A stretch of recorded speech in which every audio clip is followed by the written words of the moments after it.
सके तो भूल जाई हो हमके डियर हो। मार के मुआ होता शादी हमार नेक्स्ट ईयर हो सके तो भूल जाई हो हमके डियर हो।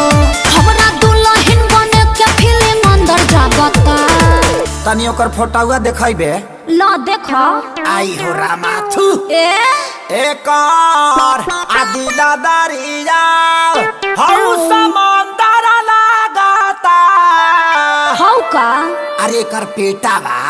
अरे तो म्यूजिक में गावा। एक और दिल दरिया हौ समंदर लगाता।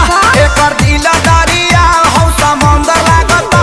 तोरा दूल्हा चला घर के बंदर लगाता। तोरा दूल्हा चला घर के बंदर लगाता।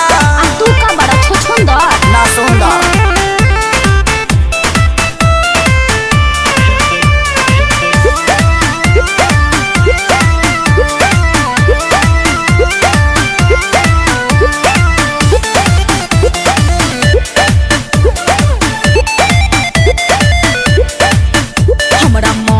के बारे में बोल के काहे दर्द बढ़ावता रे। अपने बारे पारानियों न काहे दांत चियारता रे। तपिया घरे चल जाई पूजा करम फुट जाई का करब तब। जवन बोला तारा बोलिया बंडर लागता। एकार दिला दरिया आहाऊ समंदर लगाता। ना मनबा अब ते कहबे म्यूजिक में गावे के। हाँ नतिया गाओ शाम म्यूजिक देता 1 2 3। एक दिला दरिया हौ समंदर लगाता।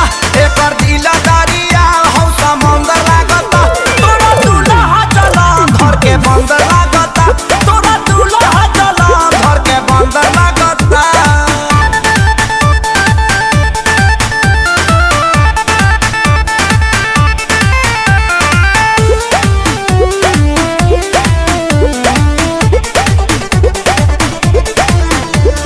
जरई के भी एगो हद होला हबे करोड़पति मोर राजा।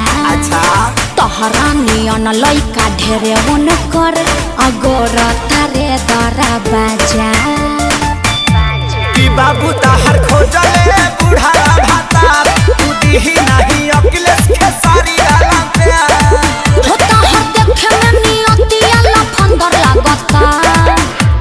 अरे का इब्यास तोनी मुंह किया वो ना। अरे दही हका एक दिल दरिया हौ समंदर लागता।